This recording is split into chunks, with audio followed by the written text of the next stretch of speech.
अस्सलाम वालेकुम।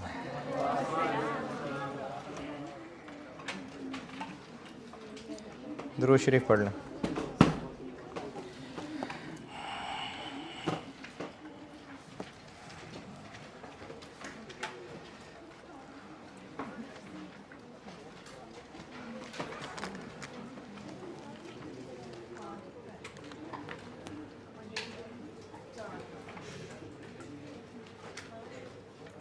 मैंने ये नंबर 1 शुरू किया है और ये जाने तक यही होगा बस।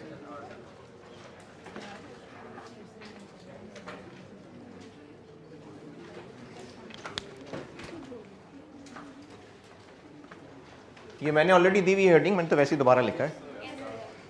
ये वाला टाइप मैंने शुरू किया है और यही होगा जाने तक। स्पेशल ऑर्डर से क्या मुराद है, इसका कॉन्टेक्स्ट समझ लें और कुछ ना कुछ कहानी अपने अल्फाज में ज़रूर लिख लीजिएगा। जब बिजनेस अपने मेन प्रोडक्ट की अकाउंटिंग प्राइसिंग करता होगा, मेन प्रोडक्ट, जैसे एक बिजनेस है और उसकी फैक्ट्री में एक ही प्रोडक्ट बनता है, प्लास्टिक चेयर्स बनती हैं, चलें, उनका वही मेन प्रोडक्ट है और उनका रेवेन्यू भी वहीं से ही जनरेट होगा। जब उन्होंने उस प्रोडक्ट की प्राइस कैलकुलेट करनी होगी, बिजनेस प्राइस कैलकुलेट कर रहा है खुद ही। इस वक्त मैं अकाउंटिंग की बात नहीं कर रहा, cost of sale, admin expenses की बात नहीं हो रही। बात सिर्फ इतनी हो रही है कि एक बिजनेस एक प्रोडक्ट बना के बेचता है और उस प्रोडक्ट की वो प्राइस निकालना चाह रहा है, तो उसको सिर्फ मटेरियल लेबर के खर्चे पूरे करने चाहिए या फैक्ट्री के गार्ड की तनख्वाह भी उसी में से पूरी करनी है? क्यों? क्योंकि फैक्ट्री के सारे खर्चे उस प्रोडक्ट नहीं पूरे करके देने। इसमें ये नहीं कह सकते कि भाई वो फैक्ट्री के गार्ड का प्रोडक्शन से क्या ताल्लुक है, फैक्ट्री ही उसके लिए, उसने खर्चे पूरे करके देने। अच्छा, इसी तरह से सर्विस की मिसाल देता हूँ। कॉलेज ने प्राइसिंग करनी है, वैसे तो मार्केट बेस्ड ही चलती है, लेकिन चलें एक स्कूल कॉलेज की मिसाल ले लेते हैं। प्राइस कैलकुलेट करनी है, मेन कोर्स सीए का, उसकी प्राइस कैलकुलेट करनी है। प्राइस कैलकुलेट करते हुए गार्ड की सैलरी कंसिडर होनी चाहिए? होनी चाहिए, लेकिन गार्ड तो नहीं पढ़ा रहा। लेकिन चूंकि उस कॉलेज का मेन रेवेन्यू का सोर्स ही फीस है, तो सारे खर्चे वहीं से पूरे होने हैं। बिजनेस ने अपने मेन प्रोडक्ट की जब प्राइसिंग करनी होती है तो यकीनन वो सारे खर्चे ही पूरे करेगा। बिजनेस करने बैठा है, यकीनन ऐसा ही होगा। कॉलेज का मेन कोर्स सीए और उसकी प्राइसिंग कैलकुलेट करते हुए सारे खर्चे उन्होंने कंसिडर कर लिए। अब उनको आईकैप की तरफ से एक स्पेशल ऑफ़र आई है। स्पेशल से मुराद है जो रूटीन काम से हट के है, इसलिए इसको स्पेशल कह रहे हैं कि एक 5 दिन का एक वर्कशॉप है, वो आपने कंडक्ट कराना है। आपके पास स्टाफ मौजूद है, वो ट्रेनिंग हमने रखनी आईकैप हाउस में थी, लेकिन आप यहाँ पर अपने पास कंडक्ट कर लें, उसकी जो भी पैसे आपको चाहिए वो बता दें। अब ये एक स्पेशल इसलिए कहा जा रहा है कि कॉलेज बिजनेस के रूटीन काम से हट के कुछ हो रहा है। अब इस 5 दिन की वर्कशॉप की प्राइसिंग करके देनी है, तो अब इन 5 दिन की वर्कशॉप, इस 5 दिन के कोर्स की जो प्राइस कैलकुलेट होगी, उसमें पूरे महीने का, पूरे साल का बिल्डिंग का रेंट, एडमिनिस्ट्रेशन स्टाफ की तनख्वाहें, गार्ड की तनख्वाहें, क्यों नहीं? तो कर लें 5 पे डिवाइड, 30 पे डिवाइड करके 5 से मल्टीप्लाई कर लें शामिल, क्यों नहीं?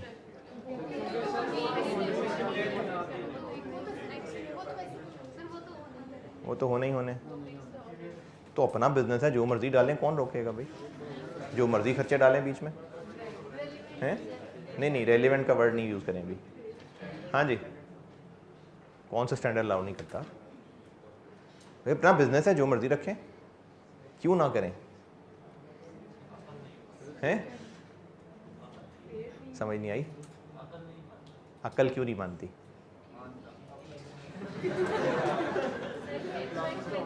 हाँ, अच्छा, क्या हर्ज है अगर कर लेंगे तो? नहीं तो क्या हर्ज है अगर कर लेंगे तो शामिल है? देखें अभी आपने ना नहीं पढ़े हुए डिसीजन मेकिंग रेलिवेंट कॉस्टिंग नहीं पढ़ी हुई, अभी सिर्फ इतना पूछ रहा हूँ कि एक बिज़नेस के ओनर ने सोचना है कि वो ये 5 दिन की वर्कशॉप के जो पैसे लेना चाह रहा है उसमें सारे खर्चे बिजनेस के क्यों ना बिल्ड कर ले। हैं ठीक है, और आगे जी मैं जो जानना चाह रहा हूँ वो नहीं सुनने में आ रहा मुझे।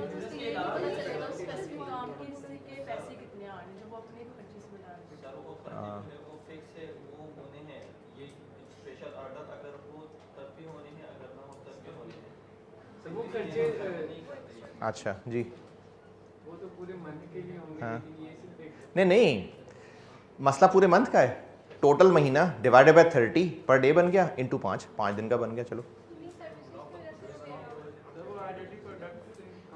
हाँ, फिर मैं जो असल में सुनना चाह रहा हूँ वो नहीं मुझे मिल रहा सुनने को। ठीक है आगे।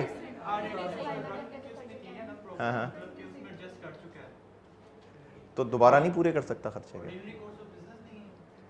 ऑर्डिनरी कोर्स ऑफ बिजनेस नहीं, चले मैं खुद ही बता देता हूँ, मैं असल में सुनना क्या चाह रहा था, खुद ही बता देता हूँ। अगर वो ये सारे खर्चे भी डाल लेगा, चले मैं इसके जवाब में एक और सवाल पूछता हूँ। एक घर लेना है किराए पे, बस सिर्फ 2 महीने के लिए, एग्ज़ाम्स के लिए क्लासेस लेने आना था, 2 महीने के लिए घर चाहिए, तो घर का मालिक अपने सारे घर की कीमत उस 2 महीने के किराए में पूरा कर ले? क्यों नहीं? क्योंकि हमने यूज ही सर नहीं तो वो कर ले, वो उसकी मर्जी। किराएदार नहीं देगा ना पैसे, किराएदार नहीं देगा, जितने मर्जी प्रॉफिट डाल लें वो नहीं, अगला कस्टमर ही नहीं देगा। तो बिजनेस का चूंकि ये मेन काम नहीं है, तो वो करता क्या है, बिजनेस कॉलेज के सारे खर्चे अपने मेन प्रोडक्ट से यकीनन पूरे कर रहा होगा। अब उसको एक स्पेशल ऑर्डर मिला है, अगर वो ज्यादा पैसे मांगेगा तो कस्टमर नहीं मानेगा, कस्टमर क्या क्यों दे 5 दिन के इतने पैसे। तो अक्लमंदी ये है कि उतने पैसे ले लें कि जो एक्स्ट्रा जेब से जा रहे हैं वो कम से कम ज़रूर पूरे हों, प्रॉफिट भी कमाना चाहें तो कमा लें। ये बात दोबारा सुने, बिजनेस का जो मेन प्रोडक्ट है, बिजनेस अपने सारे खर्चे बिल्कुल पूरे करेगा, उसे बिजनेस करने ही ये बैठा है, वो बिल्कुल प्राइस निकालते हुए सारे खर्चे रखेगा, यकीनन रखेगा। अगर कोई इस तरह का एक्स्ट्रा काम आ जाए तो वो चूंकि एक्स्ट्रा काम है, अगर फिर सारे खर्चे उसमें डालना शुरू कर देगा तो कस्टमर इतने पैसे देख के वैसे ही छोड़ देगा। तो इसलिए अक्लमंदी ये है कि जो खर्चे पहले पूरे कर रहे थे वो तो चलो शुक्र अदा करें, इस एक्स्ट्रा काम के लिए जो एक्स्ट्रा करना पड़ रहा था वो प्लस प्रॉफिट पूरे कर लें। ये स्पेशल ऑर्डर्स की प्राइसिंग का तरीका है। स्पेशल ऑर्डर्स की प्राइसिंग का तरीका यह है कि सिर्फ वो खर्चे पूरे किए जाएं जो इंक्रीमेंटल हैं। इन अदर वर्ड्स, सिर्फ वो खर्चे पूरे किए जाएं जो रेलेवेंट फॉर दैट ऑर्डर हैं। तो स्पेशल ऑर्डर्स की प्राइसिंग का तरीका यह है कि इसमें सिर्फ वो खर्चे कंसिडर किए जाएंगे जो रेलेवेंट फॉर दैट ऑर्डर है। ऐसा क्यों करेंगे? क्योंकि बिजनेस का ये मेन काम नहीं है और बिजनेस अपने सारे खर्चे असल प्रोडक्ट से पूरे कर रहा है। अब अगर इस स्पेशल काम में लालच की तो कस्टमर नहीं देगा इतने पैसे। तो अक्लमंदी ये है कि कस्टमर से पैसे लेते हुए सिर्फ वो आइटम्स कंसिडर कर ली जाएं जो एक्स्ट्रा, इंक्रीमेंटल, रेलेवेंट है। दोबारा सुन लें, स्पेशल ऑर्डर वो है जो बिजनेस के मेन काम से एक्स्ट्रा है, मेन काम से कुछ हटके है, कुछ नॉन रिकरिंग चीज़ है, मेन प्रोडक्ट से कुछ डिफरेंट चीज़ है, ये मुराद है स्पेशल ऑर्डर से। तो बिजनेस के सारे खर्चे थोड़े थोड़ के बताता हूँ। पहली बात मैंने ये की है कि स्पेशल ऑर्डर से मुराद वो ऑर्डर्स हैं, वो कस्टमर्स की तरफ से आए हुए ऑफर्स हैं जो हमारे मेन बिजनेस, मेन प्रोडक्ट से कुछ हटके हों, वन ऑफ है नेचर में। पहले तो इतनी बात लिखनी है। तो स्पेशल ऑर्डर से मुराद वो ऑफर्स हैं जो हमारे मेन काम से कुछ डिफरेंट हैं, कुछ वन ऑफ हैं, कुछ नॉन रिकरिंग हैं।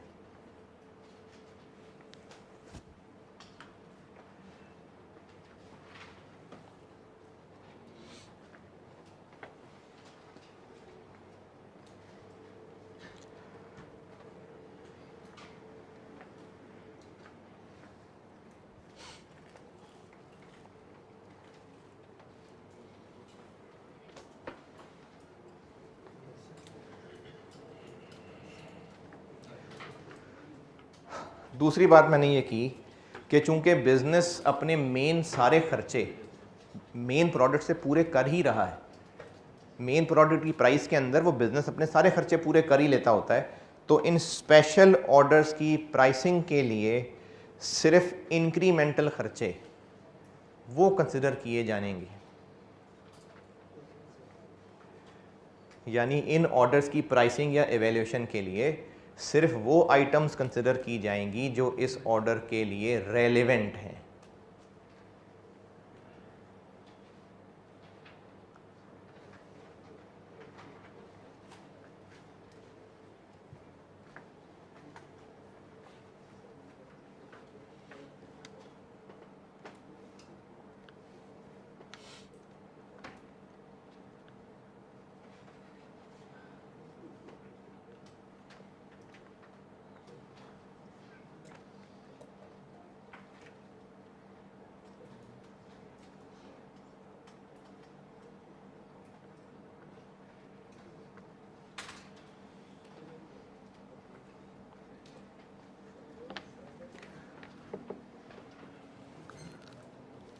जी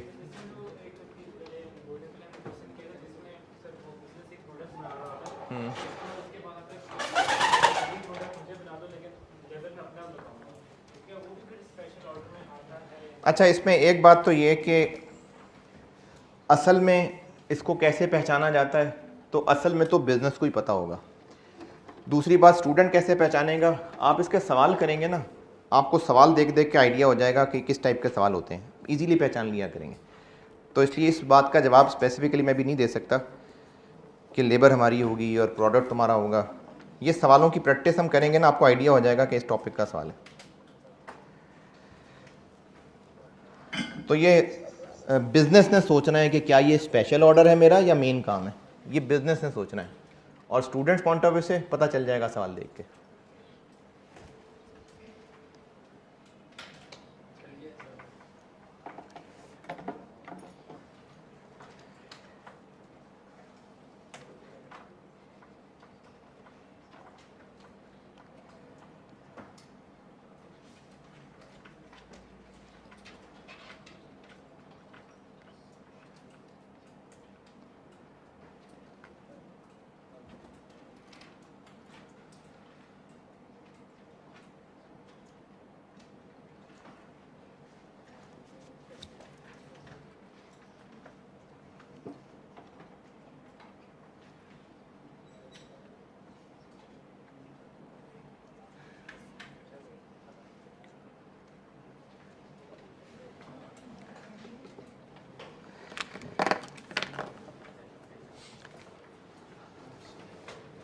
हाँ जी, जो कहानी लिख रहे थे लिख ली।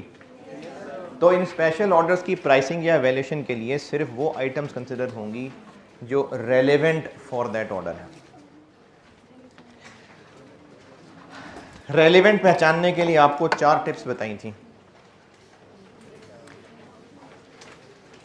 इस जॉब की वजह से जो एक्स्ट्रा इनफ्लो होगा वो रेलेवेंट है, इस जॉब की वजह से जो आउटफ्लो होगा वो रेलेवेंट है। एक इनफ्लो होना था, इस जॉब की वजह से ज़ाया हो जाएगा, वो रेलेवेंट आउटफ्लो है। और एक आउटफ्लो होना था, इस जॉब की वजह से सेव हो जाएगा। तो ये चारों टिप्स बिल्कुल लगेंगे आगे। अब इस वक्त क्या करने लगा हूँ, अब ये होने लगा है कि आप लोगों के गाइडेंस के लिए एक केसेस दर केसेस, शाखें दर शाखें दरख्त बनाए हुए हैं। तो ये सारे उन्हीं 4 टिप्स पे बेस्ड, लेकिन एक बार मुख्तलिफ सिनेरियोज़ बना के ना समझा देता हूँ और आप इनको याद कर लें, इससे टाइम बचेगा। वरना अगर ये सब ना भी करें, सिर्फ कॉन्सेप्चुअली चलें तो भी चला जा सकता है, लेकिन पेपर में टाइम मुश्किल हो जाता है मैनेज करना। इसलिए ये मुख्तलिफ शाखें बना के, मुख्तलिफ सिनेरियोज़ बना के ये डिस्कस कर रहा हूँ मैं आपके साथ, और ये सारे उन्हीं 4 टिप्स पे बेस्ड हैं। समझ आ जाए, याद कर लें, टाइम बच जाएगा। और हो सकता है इनमें से कुछ मिक्सचर भी टेस्ट हो जाए पेपर के अंदर, तो इसलिए इनको याद भी करें, समझें भी। हैं ये सारे उन्हीं 4 पॉइंट पे बेस्ड ही। पहले बात करते हैं मटेरियल की। मैं समझाने के लिए दरख्त बनाऊंगा, लेकिन इस पे मुझे लिखने में मुश्किल थी दरख्त, तो मैंने उसको ABC इस तरह से करके बना दिया, वरना बोर्ड पे करता तो शायद ये 2 शाखें बनाता। अभी डिस्कस क्या होने लगा है वो समझाता हूँ। एक मिसाल लेते हैं कि एक बिज़नेस है, वो ये स्टैंडर्ड साइज़ की, स्टैंडर्ड फिज़ीक की ऑफिस चेयर्स बनाता है। Office chairs. उस बिज़नेस को एक स्पेशल ऑर्डर मिला है एक स्कूल की तरफ से कि हमने एक नई ब्रांच खोलनी है और उसके लिए हमें 300 चेयर्स चाहिए।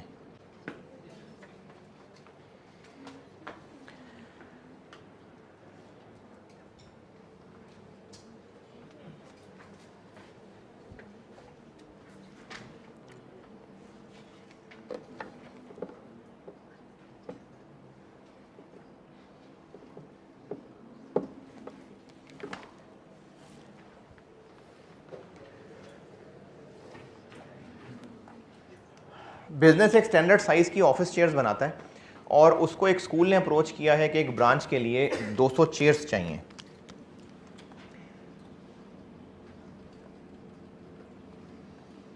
स्कूल चेयर्स चाहिए।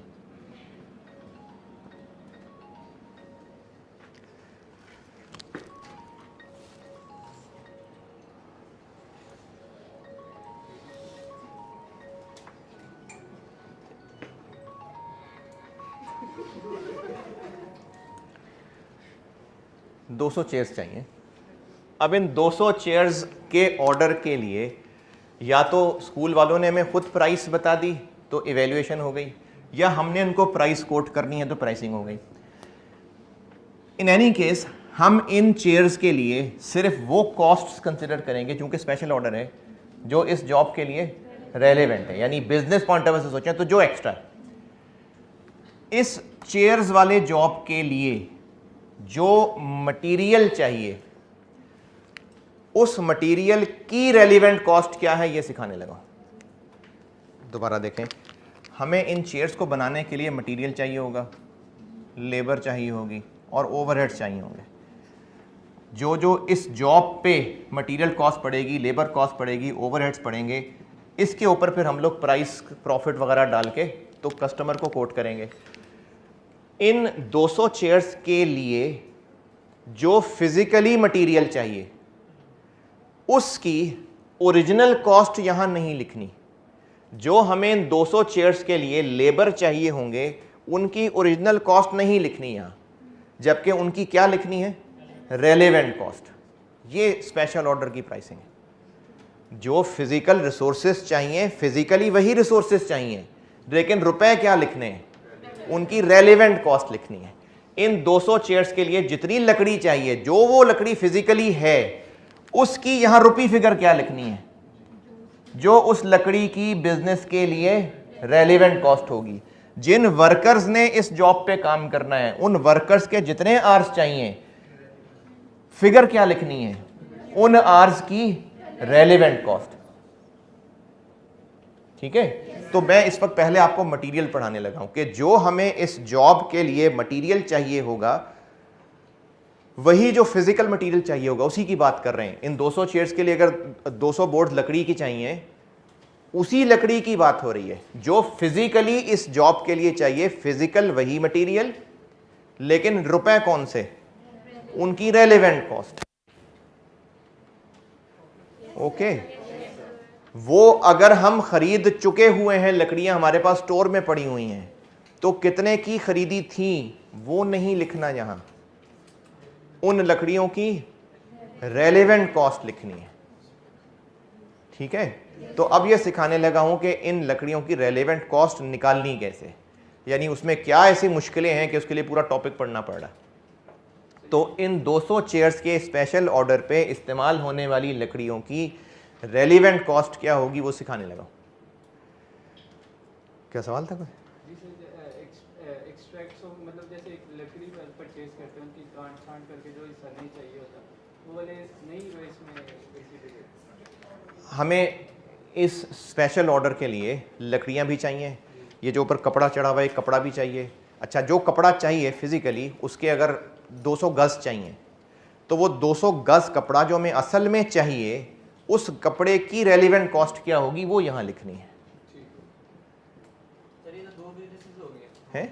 दो बिजनेस होंगे अलग, मतलब दो बिजनेस के होंगे? वो तो जो जिसको हमने ऑर्डर दिया उसके लिए वो कॉस्ट होगी ना, मतलब क्या आप ये कह रहे हैं कि रेलेवेंट कॉस्ट? हम हैं ABC लिमिटेड, हमें एक स्कूल से 200 चेयर्स बना के देने का ऑर्डर मिला है। अब हमने ये 200 चेयर्स बनानी है तो हमें इसके लिए कोई मटेरियल चाहिए होगा ना।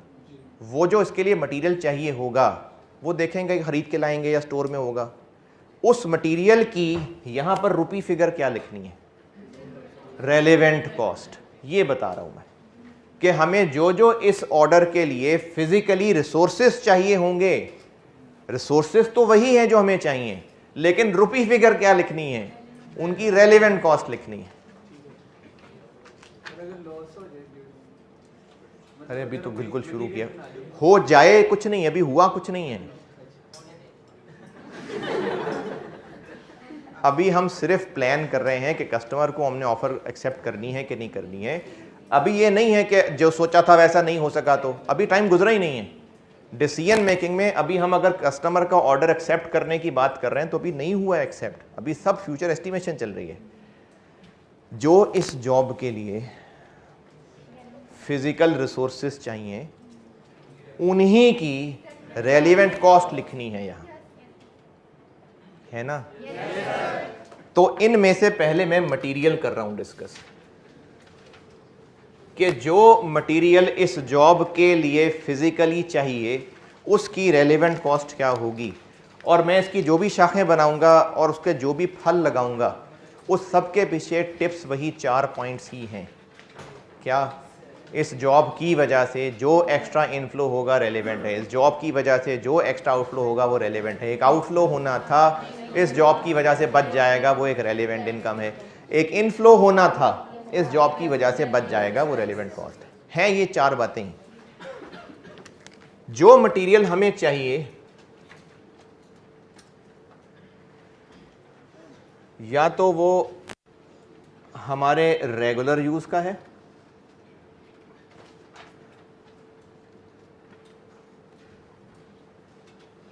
अच्छा ये ना मैंने उधर नोट्स में लाइनों में लिखा हुआ है, एक बार इसको समझ लीजिएगा और उसके बाद मैं जहाँ से पढ़ाऊँगा जो जितना पढ़ाऊँगा वो पढ़ लीजिएगा। अगर आपको लगे कि इसको नोट करने की ज़रूरत नहीं है तो ना करिएगा। ज़बानी मुझे कन्वे करना मुश्किल है, इसलिए मैं बोर्ड पे शाखें बना रहा हूँ। एक बार समझ लें फिर देखिएगा नोट करना भी है कि नहीं करना। अगर मटीरियल जो चाहिए, जो इस जॉब के लिए मटीरियल असल में फ़िज़िकली चाहिए, या तो वो वही मटेरियल होगा जो हम अपने नॉर्मल प्रोडक्ट्स में यूज़ करते हैं, या फिर वो नहीं होगा। हो सकता है नॉर्मल प्रोडक्ट में अच्छी वाली लकड़ी इस्तेमाल करते हों और इस जॉब के लिए हमने हल्की लकड़ी इस्तेमाल करनी हो। नॉर्मल प्रोडक्ट के लिए अच्छा फैब्रिक इस्तेमाल करते हो सकता है इसके लिए रेक्सीन इस्तेमाल करना हो। तो जो मटीरियल हमें इस जॉब के लिए चाहिए या तो वो हमारे रेगुलर यूज़ वाला मटीरियल है या नहीं। अगर रेगुलर यूज़ वाला मटीरियल है तो फिर 2 बातें देखनी होंगी कि या तो वो स्टॉक के अंदर मौजूद है या स्टॉक के अंदर मौजूद नहीं है। अगर स्टॉक में मौजूद नहीं है, अच्छा सारे ये टॉपिक क्या पढ़ रहा हूँ मैं, क्या सिखाने लगा हूँ आपको, इस जॉब पे जो मटेरियल चाहिए होगा उसकी रेलेवेंट कॉस्ट क्या होगी। अगर वो मटेरियल हमारे रेगुलर यूज़ का है और हमारे पास स्टॉक में नहीं पड़ा हुआ है, तो अब बताइए इस जॉब के लिए एक्स्ट्रा कॉस्ट क्या पड़ेगी। जो उसको खरीदेंगे जितना खर्चा आएगा वो उसकी रेलेवेंट कॉस्ट, यानी उसको अब जो खरीदने पे खर्चा आएगा वो उसकी रेलेवेंट कॉस्ट है,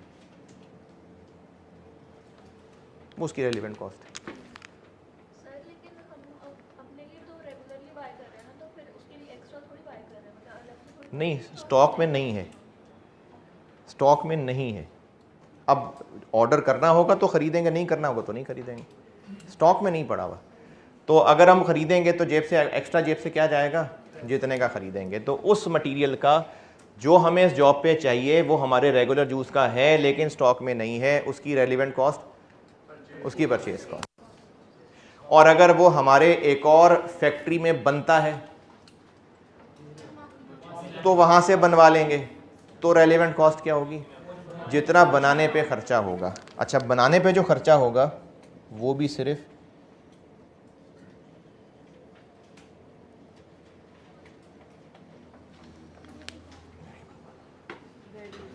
क्यों? क्योंकि जिस फैक्ट्री में वो बनाते हैं उस फैक्ट्री के फिक्स खर्चे तो होते ही होते हैं, तो इसलिए सिर्फ वेरिएबल खर्चा। तो जो हमें मटेरियल चाहिए इस जॉब के लिए, अगर वो मटेरियल हमारे रेगुलर यूज़ का है लेकिन स्टॉक में नहीं है, तो उसकी रेलिवेंट कॉस्ट होगी कि उसको ख़रीदने या बनाने में कितना खर्चा आएगा। लेकिन अगर वो स्टॉक में है, लेकिन अगर स्टॉक में है तो फिर वहीं से पड़ा हुआ यूज़ कर लेंगे। अगर स्टॉक में है तो उसको यूज़ कर लेंगे, लेकिन देखना पड़ेगा कि स्टॉक में क्यों है भाई, स्टॉक में क्यों है? क्योंकि हमारे काम का हमने रखना होता है स्टॉक के अंदर, हमें रखना होता है स्टोर के अंदर। जो फिजिकली स्टोर में पड़ा हुआ था बेशक हम वहां से निकाल के इस पे यूज कर लेंगे, लेकिन हमें वो रखना होता है। अगर यूज कर लिया तो नया लाके फिर रखना पड़ेगा, क्योंकि रखना होता है। तो इस सूरत में भी रेलिवेंट कॉस्ट क्या होगी? यही होगी।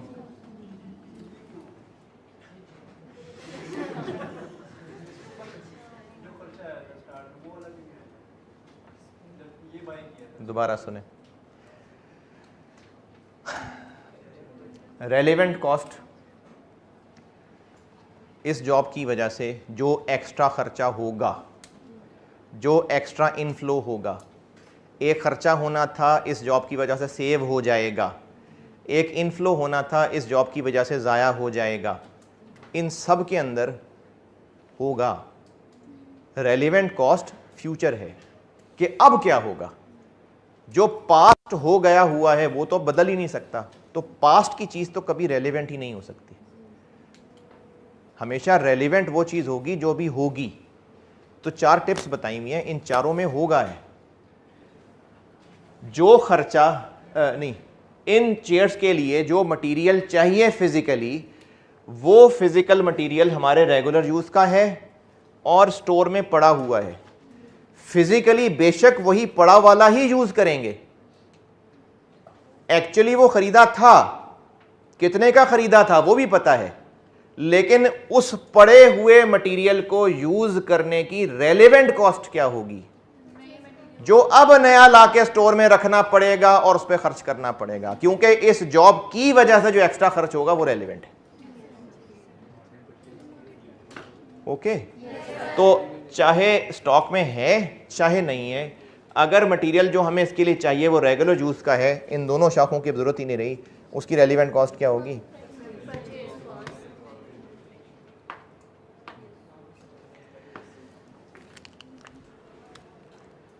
लेकिन अगर रेगुलर यूज का नहीं है तो देखना पड़ेगा कि स्टॉक में है या स्टॉक में नहीं है। अभी करते हैं। अगर स्टॉक में नहीं पड़ा हुआ तो ले आएंगे, और क्या रेलिवेंट कॉस्ट होगी? यही होगी। लेकिन अगर स्टॉक में है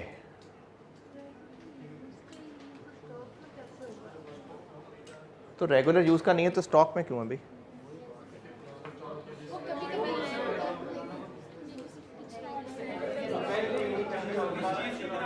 आपकी अम्मी ने आपके पुराने कपड़े संभाल के रखे हैं अभी तक?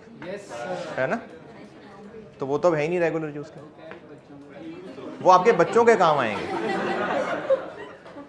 हाँ, तो रेगुलर यूज का बेशक नहीं है, लेकिन क्या पता पहले होता था, अब स्टॉक में पड़ा हुआ है, तो स्टॉक में पड़ा हो सकता है।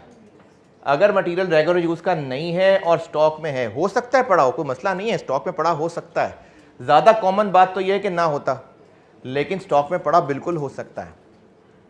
पड़ा हुआ है जी, स्टॉक में पड़ा हुआ है। क्यों पड़ा हुआ है? पहले था तो अब ये क़यामत तक पड़ा रहेगा? नहीं। अगर ये जॉब ना मिलती तो हमने यकीनन इसका कोई ना कोई हल सोच के रखा हुआ था, क्योंकि बिजनेसेस बिला वजह चीज़ें स्टोर में नहीं। ये अम्मियाँ ही हैं जो आप पुराने बक्से खोलेंगे तो आपकी तीसरी क्लास के कपड़े भी मिल जाएंगे और दूसरी क्लास की कॉपी भी मिल जाएगी। बिजनेसेस बिला वजह स्टोर में चीज़ें नहीं रखते। ये जो सेल्स लगती हैं प्रोडक्ट्स पे, ये इतनी सेरी सी लगती हैं कि उन्होंने फिर बिला वजह चीज़ें होल्ड नहीं करनी होती, वो बस निकालने की करते हैं। तो अगर स्टॉक में पड़ा हुआ है और बिजनेस के काम का नहीं है तो यकीनन इन्होंने कुछ सोचा हुआ था। वो जो सोचा हुआ था उसके बदले यकीनन कुछ ना कुछ मिलना था। अगर इस स्टोर में पड़े हुए को इस जॉब पे यूज कर लिया तो वो जो मिलना था वो नहीं मिलेगा, वो रेलिवेंट कॉस्ट। उसको अंग्रेजी में कहते हैं अपॉर्चुनिटी कॉस्ट। तो इस शाख का फल है opportunity cost. In fact opportunity cost के अलावा भी कुछ है, लेकिन फिलहाल अपॉर्चुनिटी कॉस्ट काफ़ी है। फिलहाल थोड़ी देर तक मैं कुछ और भी बता दूंगा, फिलहाल अपॉर्चुनिटी कॉस्ट काफ़ी। ये सारा दर्स दोबारा सुनिए। हमें इस स्पेशल ऑर्डर के लिए जो मटेरियल फिजिकली चाहिए, उस फिजिकल मटेरियल की यहाँ पर हमने रुपी फिगर रेलिवेंट कॉस्ट लिखनी है, क्योंकि स्पेशल ऑर्डर्स की प्राइसिंग का तरीका ही यही है कि हमने रेलिवेंट कॉस्ट यूज़ करनी है।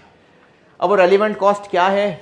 वो जो मटेरियल चाहिए अगर वो रेगुलर यूज़ का है तो चाहे स्टॉक में हो चाहे ना हो, रेलिवेंट कॉस्ट होगी कि उनकी अब नई प्राइस क्या होती है। नया ख़रीदें तो कितने का ख़रीदेंगे या बनाएं तो कितने का बनाएंगे।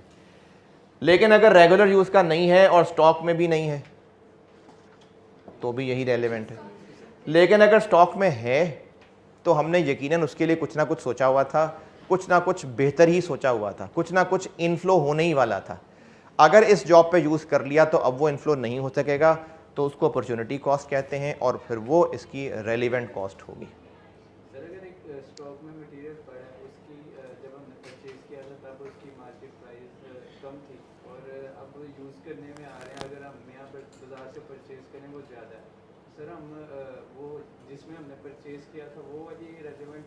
ये तो आप ही बताइए, जिसमें परचेज किया था वो रेलिवेंट है। अब क्या होगा? अब हम जब नया लेके आएंगे तो कितने का मिलेगा, ये रेलिवेंट है। जी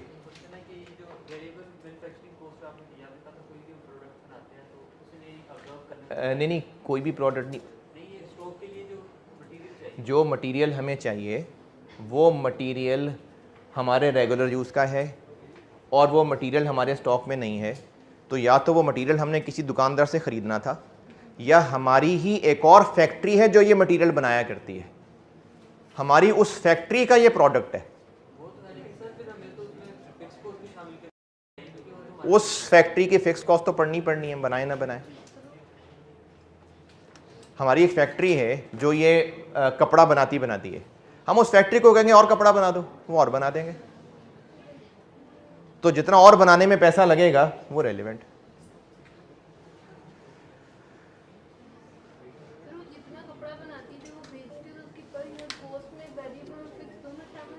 होते थे फिर आगे एक्स्ट्रा बिजनेस को क्या पड़ेगा? एक्स्ट्रा क्या पड़ेगा? फैक्ट्री का रेंट एक्स्ट्रा पड़ेगा। तो उसको कौन मना कर रहा है बेचने से? वो जो बेचता था, हमने कहा और बना दो, और बना देगा। वो बेच लेता ना, किसने रोका था? जितने बेचता था बना लेता था, और कहा बना दो। वो फैक्ट्री वाला जितने बना के बेचता था वो बेचता है, हमने कहा यार और बना दो, वो बना देगा हमें। अगर उसके पास जितनी कैपेसिटी थी वो फुली यूटिलाइज थी और वो हमें और नहीं बना के दे सकता तो मुझसे नहीं बनवाएंगे, हम मार्केट से ख़रीद लेंगे।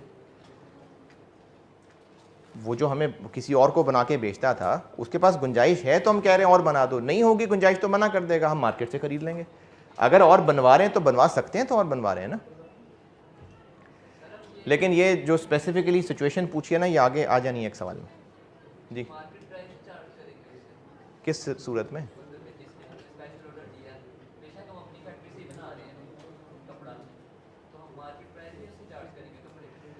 हम रेलिवेंट कॉस्टिंग टेक्निक में ये कर रहे हैं कि हमें इस जॉब की वजह से जो एक्स्ट्रा पड़ना है वो हमारी रेलिवेंट कॉस्ट है। तो अगर हम खुद बनवाएंगे तो हमें तो इतना ही पड़ेगा ना। अब आपको अगर ये लग रहा है कि हम क्यों ना अपना प्रॉफिट शामिल करें, तो करेंगे ना, अल्टीमेटली तो करना ही है। जब सारी रेलिवेंट कॉस्ट लिस्ट डाउन कर लेंगे, जो पिछली क्लास में किया था, जब सारी कॉस्ट कैलकुलेट कर लेंगे, अब डाल लेंगे इसमें प्रॉफिट। इससे आगे बढ़ूँ? अपॉर्चुनिटी कॉस्ट को और एक्सप्लेन करता हूँ। अपॉर्चुनिटी कॉस्ट क्या होती है? हाँ, जो इनफ्लो होना था वो इस जॉब की वजह से नहीं हो सकेगा। इनफ्लो क्या होना था? हमने कोई ना कोई हल सोचा हुआ था, और अगर 2-4 हल सोचे हुए थे तो सब कोई कर लें, तो जो उनमें से ज़्यादा था यकीनन हम वही हल अडॉप्ट करते। अगर इसके पॉसिबल हल सोचे हुए थे तो यकीनन हम उसी हल पे जाने वाले थे जो उन सब में से हाईएस्ट होता। तो अपॉर्चुनिटी कॉस्ट होती है बेस्ट अल्टरनेटिव फॉर वन। अब वो 2-3 हल क्या हो सकते थे, अब उस पर आते हैं।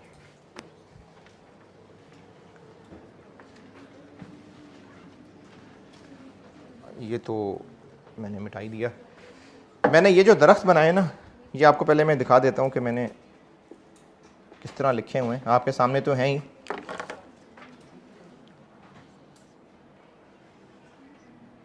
लेकिन मैंने ना ये नोट्स इस तरह से बनाए हुए हैं, अगर आपको इस तरह देखने में भी याद रखने में आसानी है तो बेशक वो दरख्त नोट ना करें। मैंने ये किया कि जो मटेरियल इस जॉब के लिए चाहिए या तो वो रेगुलर यूज़ का है या रेगुलर यूज़ का नहीं है। अगर रेगुलर यूज़ का है तो इर्रिस्पेक्टिव के स्टॉक में है या नहीं है, कितने का ख़रीदेंगे या कितने का बनाएंगे, यानी इस शाख का फल। और अगर रेगुलर यूज़ का नहीं है तो 2 बातें, रेगुलर यूज़ का नहीं है तो या तो स्टॉक में नहीं है या स्टॉक में है। अगर स्टॉक में नहीं है, अगर स्टॉक में नहीं है तो ये, और अगर स्टॉक में है तो अपॉर्चुनिटी कॉस्ट। तो इस तरह से शाखें जो मैंने यहाँ बना के बता रहा हूँ मैंने ऐसे लिखी हुई हैं, तो काफ़ी है। बस ठीक।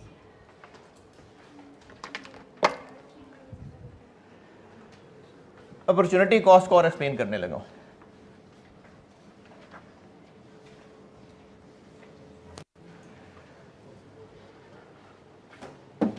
जो उसको पढ़ रहा है और उसको यहाँ पढ़ते हुए ये चीज़ नज़र आ चुकी है तो ये मैंने नहीं बताई अभी। मैंने सिर्फ इतना कहा है कि इस सूरत में रेलिवेंट कॉस्ट क्या होगी,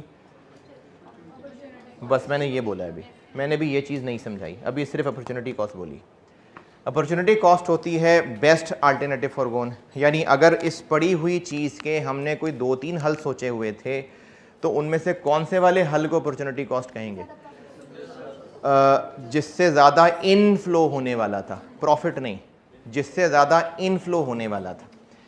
अब वो 2-3 हल क्या क्या हो सकते थे, मैं अपॉर्चुनिटी कॉस्ट को कर रहा हूँ एक्सप्लेन।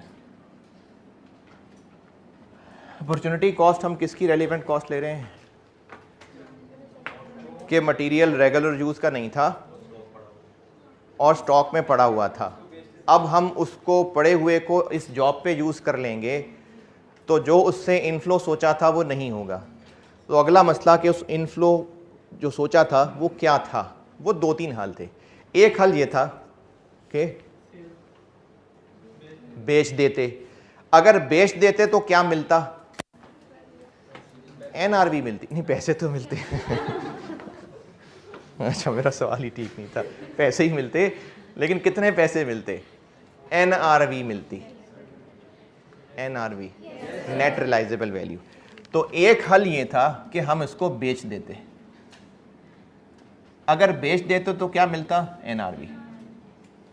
तो एक हल NRV था। प्रॉफिट ऑन सेल नहीं कह रहा, NRV सेल प्राइस कितने का बिकेगा माइनस क्या क्या खर्च होगा। तो एक हल NRV था कि हम उसको इमीडिएटली सेल कर देते। एक हल ये था जो मैं आपको मिसाल बदल के बताता हूं।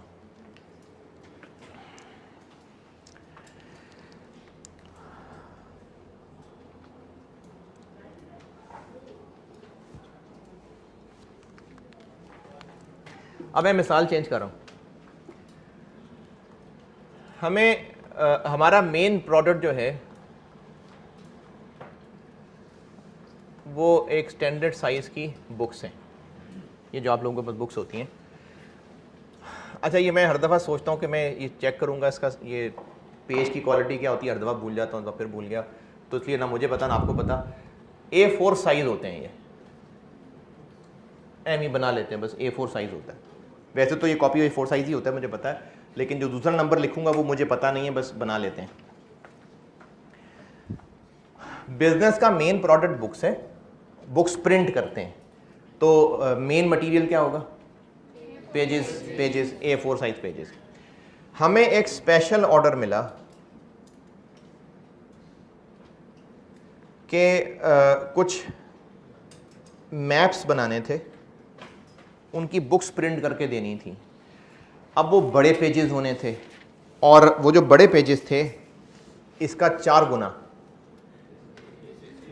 है। नहीं पता नहीं A2 होता है कि A1 होता है, मुझे याद नहीं है, लेकिन चलो फर्ज करो A2 होता है, फर्ज कर लेते हैं। नहीं ये A1 A2 जो है से ज़्यादा बड़ा साइज होता है, फर्ज करते हैं A2, मुझे याद नहीं है। बहरहाल इसका 4 गुना A2 साइज है। बिजनेस का मेन मटेरियल ये है, मेन प्रोडक्ट बुक्स छापना है, जिसका मेन मटेरियल रेगुलर यूज का ये है। लेकिन अभी एक स्पेशल ऑर्डर आया हुआ है जिसमें मैप्स की एक बुक छाप के देनी है, जिसमें लगने वाला पेज ये A2 साइज है। इस जॉब के लिए ये मटेरियल चाहिए, रेगुलर यूज का है नहीं, लेकिन स्टोर में पड़ा हुआ है। अब इस स्टोर में पड़े हुए नॉट ऑफ रेगुलर यूज का हमने यकीनन कुछ ना कुछ हल सोचा होगा। एक हल ये सोचा था कि इसको बेच देते हैं, दूसरा हल ये सोचा था कि इसकी कटिंग करा लेते हैं। इसकी कटिंग करा लें तो 4 A4 बन जाएंगे, तो फायदा क्या होना था उससे? वो जो मेन मटेरियल था उसका खरीदना बच जाना था। इस पड़े हुए की अगर हम कटिंग करा लेते, वो जो आपके बड़े बहन भाई के नहीं कपड़े आपके साइज पर एडजस्ट कराए होते, तो वो क्यों एडजस्ट कराए? ताकि जो आपके कपड़े खरीदने थे वो बच गए। तो ये जो A2 साइज के पेजेस हैं, मैनेजमेंट ने सोचा हुआ था कि इनकी कटिंग करा लेंगे और एक A2 से 4 A4 बनवा लेंगे। क्या फायदा होना था इससे? A4 खरीदने के पैसे बच जाने थे।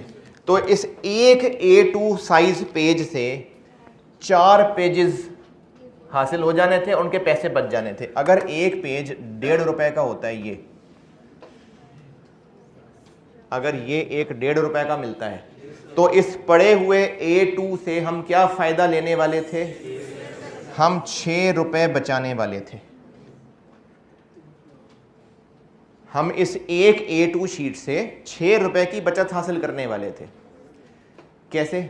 वो जो खर्चा होना था वो बचाने वाले थे, लेकिन कटिंग के ऊपर तो खर्चा आना था, तो उस कटिंग के ऊपर हमें 20 पैसे खर्च करने पड़ने थे। तो हमें इस एक पेज से कितने रुपए का इनफ्लो होने वाला था? ये भी एक ऑप्शन है। दोबारा फाइंड मैं क्या कर रहा हूं उस वक्त? Opportunity cost.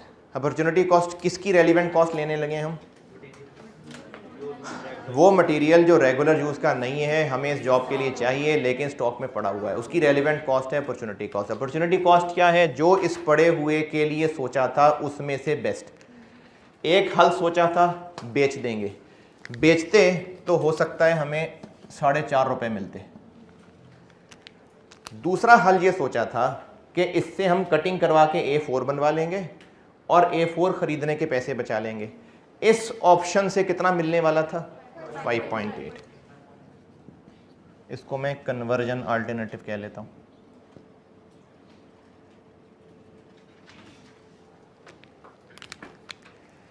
एक ये हल मौजूद था, बेच देते।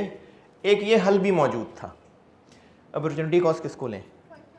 5.8। इन पॉसिबल हल में से हाईएस्ट को। एक और हल भी था। ये 2 हल पहले सोच लें, तसल्ली से पूछना है पूछ लें, फिर मैं तीसरा हल बताता हूँ।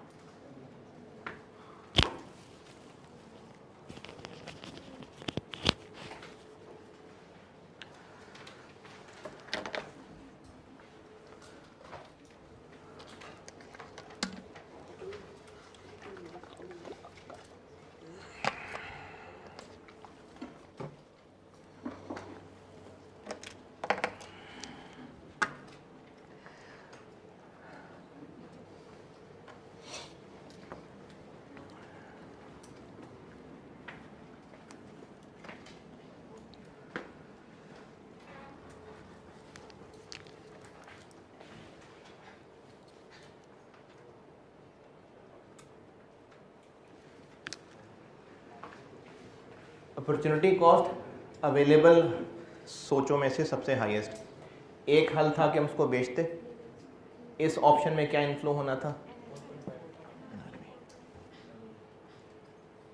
कोई और यूज नहीं है एनआरवी।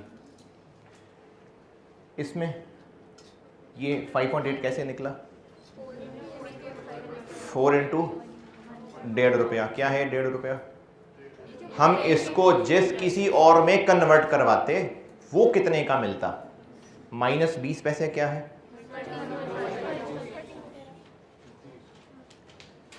ये if not used in this job the item can be used as a substitute for another regular item. हम इसको एक और मटेरियल में कन्वर्ट कर सकते थे। तो purchase cost of that other regular item net of necessary conversion cost. ये 5.8 को मैंने इंग्लिश में लिखा। तो जो फिजिकल पड़ा हुआ मटेरियल है लेकिन रेगुलर यूज का नहीं है, उसकी रेलिवेंट कॉस्ट होगी अपॉर्चुनिटी कॉस्ट। अपॉर्चुनिटी कॉस्ट होगी इन सब में से हाईएस्ट। एक हल बेचना था, उसका जवाब एनआरवी है। एक हल कन्वर्ट किया जा सकता था, उसका जवाब 5.8 है। तीसरा हल बताता,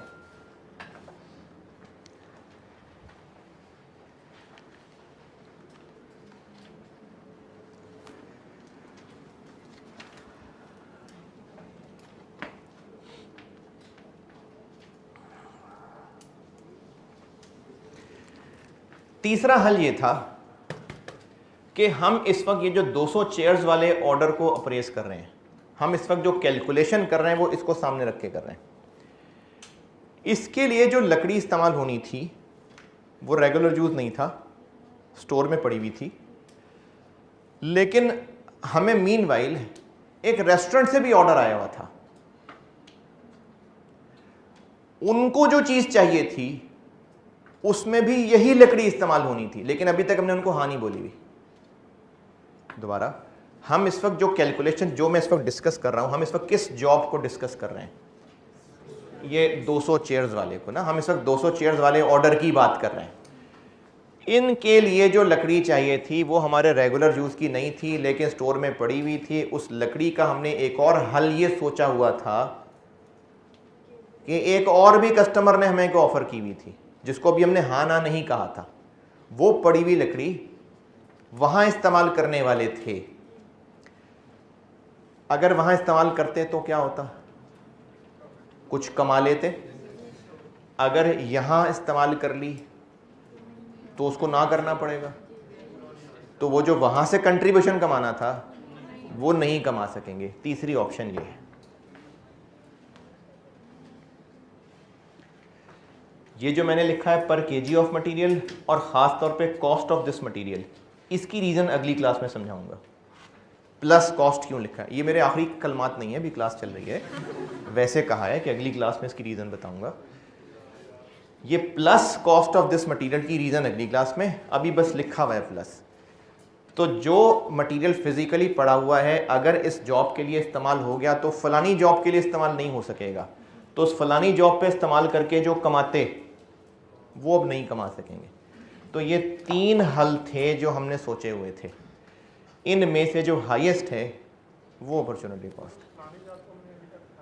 नहीं की, लेकिन अगर इसको हाँ बोलेंगे तो उसको ना ही करेंगे ना। लेकिन हम अभी कैलकुलेशन इसकी कर रहे हैं क्योंकि इसकी वजह से वो इफेक्ट हो जाना है। तो फिर हम कैलकुलेशन उसकी कर रहे होते, फिर हम इसको थर्ड ऑप्शन ले रहे होते। देखें ये ना अगली क्लासेस में चल के हम देखेंगे कि हम जब ऑप्शंस अप्रेस कर रहे होते हैं तो क्या सारी ऑप्शंस हम सामने लाएंगे या किसी और एक ऑप्शन को देख रहे होंगे, ये फिर तब होगी बात। अभी मैं सिर्फ एक ऑप्शन को देख रहा हूँ, तो इसकी वजह से जो जो जहाँ जहाँ नुकसान होगा हम वो कंसिडर कर रहे हैं।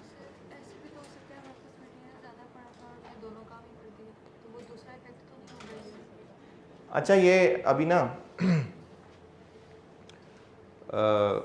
एक सवाल है कि जो लकड़ी हमें इसके लिए चाहिए, क्या पता वो लकड़ी पड़ी हो, वो लकड़ी कहीं और यूज़ ही नहीं करनी थी, तो फिर तो बात ही सिर्फ इतनी है ना, फिर तो ये है ही नहीं।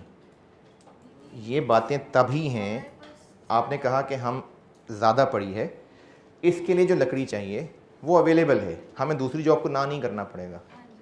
तो तो दूसरी जॉब फिर किससे सही निकल गई? वो जो फालतू पड़ी हुई है उस लकड़ी का क्या करना था हमने? बस सिर्फ बेचना ही था, तो सिर्फ NRV ही हो जाएगी, फिर बाकी वाली ऑप्शन ही नहीं आएंगी। ये बात ही तब हो रही है अगर एक से ज़्यादा हल थे जिनमें से कोई एक हल करना था। अच्छा, अभी ना इस वक्त अपनी सोचों में ना इस पे ज़्यादा आगे मत जाइएगा, क्योंकि जो मेन मुद्दा है वो रह जाएगा, फिर आप इधर उधर निकल जाएंगे जिसकी भी ज़रूरत नहीं है। तो इतनी ये जिसने यहाँ गहरा जाना शुरू कर दिया वापस आ जाए, इधर मत जाएं। मैं और भी बहुत सारे मसले हैं इस पे, अगर आप चले जाएंगे तो जो बात सिखाने की कोशिश कर रहा हूँ वो रह जाएंगे, ना वो आएगी ना ये समझ आएगी। तो कोई जॉब थी जो इसकी वजह से छोड़ते, ये वो है। ये 3 अगर हैं या इनमें से कोई 2 है या एक ही है, तो इससे क्या हासिल हो रहा है? क्या कर रहे हैं? डब्बा क्या बना हुआ है? Opportunity cost. अब वापस चलते हैं, क्या है अपॉर्चुनिटी कॉस्ट? क्यों निकाली अपॉर्चुनिटी कॉस्ट? कि वो जो हमें इस जॉब के लिए लकड़ी चाहिए वो स्टोर में पड़ी हुई है, हमारे रेगुलर यूज़ की नहीं है, तो उसकी रेलिवेंट कॉस्ट क्या है? Opportunity cost. ठीक है, यहाँ तक उसकी अपॉर्चुनिटी कॉस्ट, उसकी रेलिवेंट कॉस्ट है। मटेरियल की आखिरी बात है,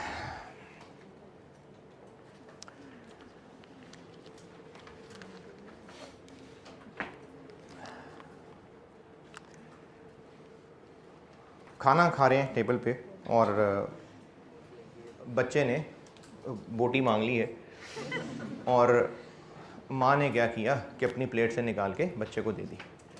तो अभी माँ ने कुर्बानी दे दी ना, कुर्बानी हो गई। या चलो गुलाब जामुन खा रहे थे और बच्चे ने ज़िद की है, तो माँ ने अपना जो खाना था गुलाब जामुन वो लेके तो बच्चे को दे दिया, कुर्बानी हो गई है। अगर बर्तन में और बोटियाँ हैं तो कुर्बानी की ज़रूरत नहीं है, ये फिर भी ज़रूरत है? नहीं भाई, है बर्तन के अंदर। कुर्बानी की तब ज़रूरत है जब मजबूरी है तो कुर्बानी, वरना फजूल में ज़रूरत ही नहीं कुर्बानी की। अगर आपके प्लेट में खाना, अगर सामने बर्तन में खाना मौजूद है और आप खाना खाने लगे, आपका दोस्त कहता है मैंने भी खाना, लो यार तुम खा लो मैं छोड़ देता हूँ, भाई तुम भी खा लो वो भी खा ले। तो कुर्बानी की तब ज़रूरत होती है जब मजबूरी हो। तो इस कागज़, ये जो पड़ा हुआ है, इस कागज़ से हम ये फ़ायदा लेने वाले थे। ये हम इसकी कटिंग करा के इसको A4 बनवाने वाले थे। अगर इस कागज़ को इस स्पेशल ऑर्डर पे यूज़ कर लिया, अगर इस कागज़ को इस स्पेशल ऑर्डर पे यूज़ कर लिया तो ये फ़ायदा कुर्बान करना पड़ेगा, और उसी कुर्बानी को ही अपॉर्चुनिटी कॉस्ट कह रहे हैं हम। हाँ हाँ, पक्की बात। नहीं, करना तो ऐसे ही, तो बात का डायलॉग है, पहले तो समझा रहा हूँ। इस पड़े हुए मटेरियल को हमने यूज़ करना है इस जॉब पे, तो उसकी रेलिवेंट कॉस्ट 5.8 है। क्यों है? क्योंकि ये अपॉर्चुनिटी कॉस्ट है। क्यों अपॉर्चुनिटी कॉस्ट है? क्योंकि अगर हम इसको इस जॉब पे यूज़ ना करते तो हम इतना इनफ्लो लेने वाले थे, कुर्बान करना पड़ेगा। ये जो A2 साइज़ स्टोर में पड़ा हुआ है जिससे हम ये फ़ायदा लेने वाले थे, ये फ़ायदा कुर्बान करके हम इस जॉब पे यूज़ करना चाह रहे हैं, तो इसको हम कुर्बानी ले रहे हैं। अगर A2 मार्केट से नया मिल जाता है 5 रुपए का, तो ले आए मार्केट से, कि फिर भी इस पड़े हुए की कुर्बानी दे के हीरो बने? तो मार्केट से ले आए जाके। A2 स्टोर में पड़ा हुआ है जिसका हमने ये इस्तेमाल सोच लिया हुआ था, जिससे इतने रुपए का इनफ्लो लेने वाले थे। अब ये जॉब आ गई है, इसके लिए A2 चाहिए, मिल रहा है भी मार्केट से 5 रुपए का, तो मार्केट से ख़रीद लें या इस पड़े हुए की कुर्बानी ने? तो अब रेलिवेंट कॉस्ट क्या होगी? 5। अब ज़रूरत नहीं है इसकी। अब ये सस्ता वाला,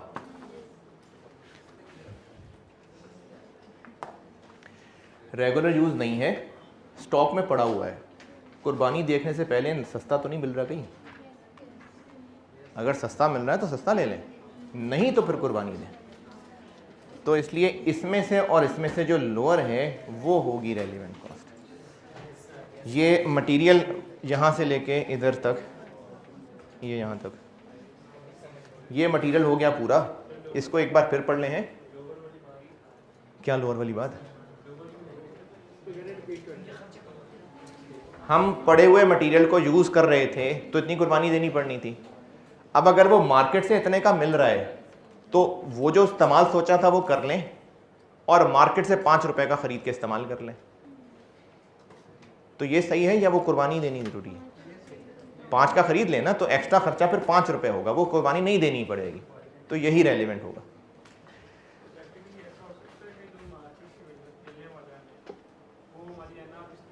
नहीं, मतलब ये 4.5 से सस्ता नहीं होना था।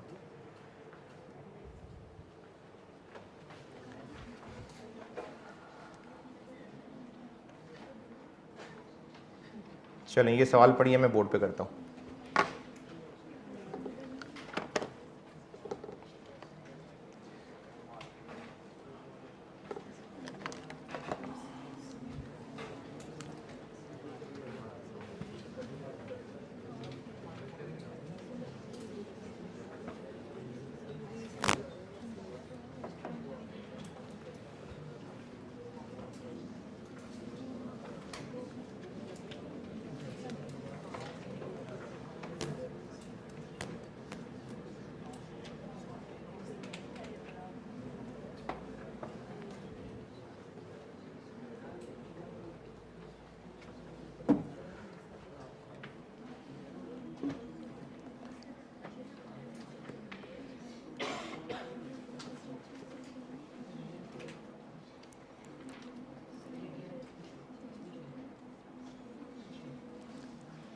पूछ लो, शर्माओ नहीं यार, पूछ लो।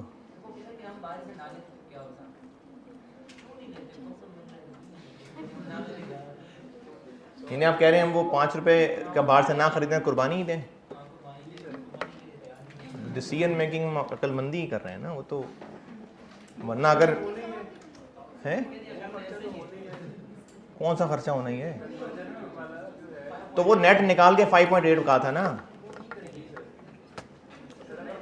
अच्छा, ये सवाल सामने आ जाए ना, फिर देखना शायद आपको उसके सोल्यूशन से ही मामला हल हो जाए।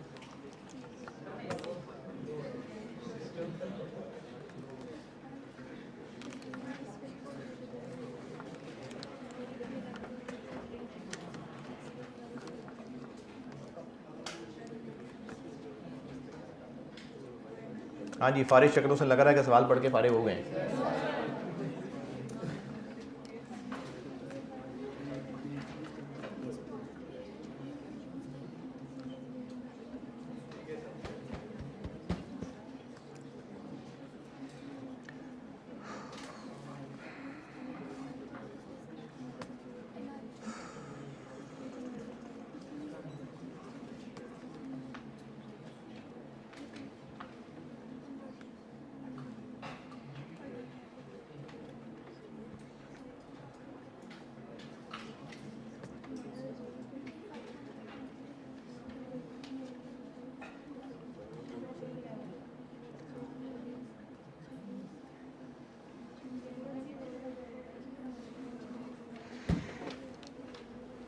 हमें कस्टमर की तरफ से एक जॉब मिली है और उस जॉब के लिए ये रिक्वायरमेंट है, एक्स इतने चाहिए, वाई इतने चाहिए, जी इतने चाहिए। ये हमें रिक्वायर्ड फॉर द जॉब है। इनकी रेलिवेंट कॉस्ट निकालनी है। पहले मटेरियल एक्स की बात करते हैं।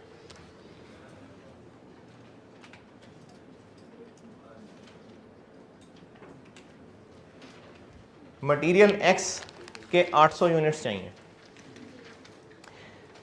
Material x is regularly used by the company for other work. बस बात ही ख़त्म हो गई। अब ये 800 यूनिट्स जो चाहिए, बेशक 200 स्टॉक में पड़े हुए हैं, फिर भी हमें 800 ही ख़रीदने पड़ेंगे। तो इनकी रेलिवेंट कॉस्ट क्या होगी? जितने पड़े हुए हैं, जितने के ख़रीदे थे, जितने के भी ख़रीदे थे, अब कितने के ख़रीदेंगे? 23। तो 800 के 800 इंटू 23, 18।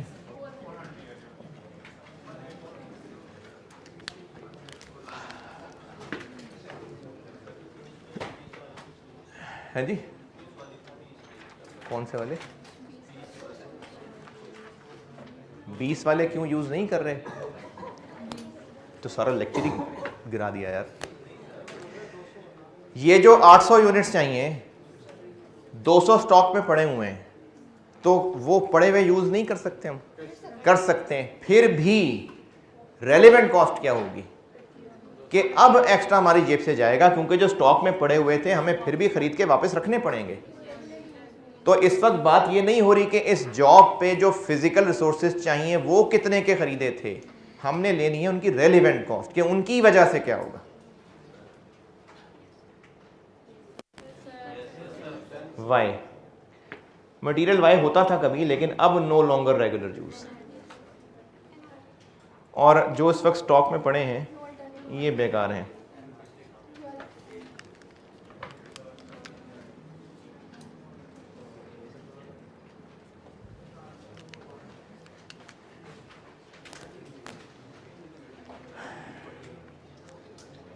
लेकिन ये उनके लिए बात होगी जो स्टॉक में पड़े हुए हैं। इन 400 के लिए एनआरवी रेलेवेंट है, 200 तो खरीदने ही हैं, तो जो 200 खरीदने हैं वो अब खरीदने हैं 200 इंटू 19, और जो बाकी 400 स्टोर में पड़े हुए हैं उनकी एनआरवी रेलेवेंट है।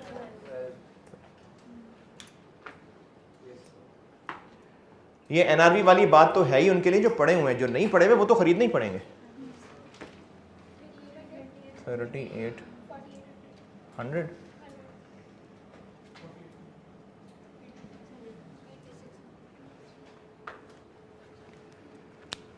मटीरियल वाई, ओके, मटीरियल जी,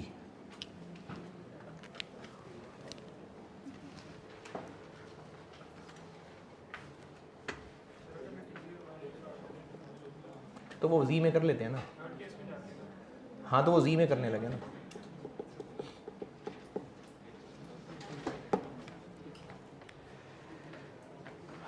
मटेरियल जी रेगुलर यूज़ का नहीं है, तो जितना स्टॉक में नहीं है वो तो बहरहाल ख़रीदना ही है। 200 तो ख़रीदना ही है। 40, अब रह गए बाकी 300 जो स्टॉक में हैं। इनका एक हल तो ये था कि इनको 20 का बेच दें। दूसरा हल ये है कि इस Z से 2 B बना लें इंटू 2B, और B बनाएंगे तो क्या फ़ायदा होता, B ख़रीदने के पैसे बच जाते। एक B मिलता है 13 का, तो हमें एक Z 13 इंटू 2 26 रुपये बचा देगा एक खर्च करने के बाद। तो मटेरियल Z के लिए एक ऑप्शन है हमारे पास इसकी एनआरवी जो कि 20 है, 20 है, और कन्वर्जन अल्टरनेटिव ये है कि 13 वाले 2 लेकिन एक खर्च करके 5, ये अपॉर्चुनिटी कॉस्ट। लेकिन इसको यूज़ करने से पहले ये देख लें तो ठीक है, 25 ठीक है। अगर ये 18 होता तो फिर 18 यूज़ करते। वैसे 18 ना होता, 20 से कम ना होता, लेकिन चलो अगर 22 होता तो 22 यूज़ कर लेते, लेकिन 25, 300 हैं जी। दोबारा सुन लें, इस पड़े हुए Z को या तो हम बेच सकते हैं इतने का, या फिर इसको हम कन्वर्ट कर सकते हैं B में, और एक Z के बदले each unit of Z 2 B में कन्वर्ट हो सकता है। कन्वर्ट करवा लेते तो 2 B खरीदने के पैसे बचते, 26 रुपये बचते, लेकिन B में कन्वर्ट करने पे 1 रुपया खर्च होता। तो हमें ये पड़ा हुआ Z या तो 25 रुपये का बेनिफिट देने वाला था या 20 का बिकने वाला था, तो हम यकीनन यही फैसला करते। तो अपॉर्चुनिटी कॉस्ट हो गई 25। लेकिन इस कुर्बानी देने से पहले ये चेक कर लें कि मार्केट से कहीं सस्ता तो नहीं मिल रहा। अगर Z मार्केट से 22 का मिल रहा होता फिर हम कुर्बानी ना दें, फिर हम 22 का मार्केट से ख़रीद लेंगे। लेकिन चूंकि मार्केट से महंगा बिक रहा है, मिल रहा है, इसलिए हम कुर्बानी देंगे। एक मिनट, ये कितना? जी बोलें। फिर उसको 40 का अलग चार्ज कर देते, 25 का फायदा लगे। क्या क्या क्या? उसको 40 का, क्योंकि ये ऑर्डर है ना, हम जॉब है तो हम इसको 40 का अलग चार्ज कर देते हैं वो। अच्छा, मैं देखो फिर वही बात करूंगा, ये तो आप लोगों के अंदर जज्बात है ना कि हम किसी तरह कस्टमर को प्रॉफिट चार्ज करेंगे प्रॉफिट चार्ज, लेकिन पहले सारी कॉस्ट्स कैलकुलेट कर लें, उसके बाद करेंगे प्रॉफिट चार्ज। अभी सिर्फ हम ये जानना चाह रहे हैं कि इस जॉब पे हमारी रेलिवेंट कॉस्ट क्या पड़ रही है। करेंगे चार्ज 40 क्या 4000 कर लेंगे, लेकिन अभी हम सिर्फ रेलिवेंट कॉस्ट जानना चाह रहे हैं, बाद में फिर प्रॉफिट ऐड करेंगे कस्टमर के लिए। मटेरियल की रेलिवेंट कॉस्ट काफ़ी है या लेबर पे चलें?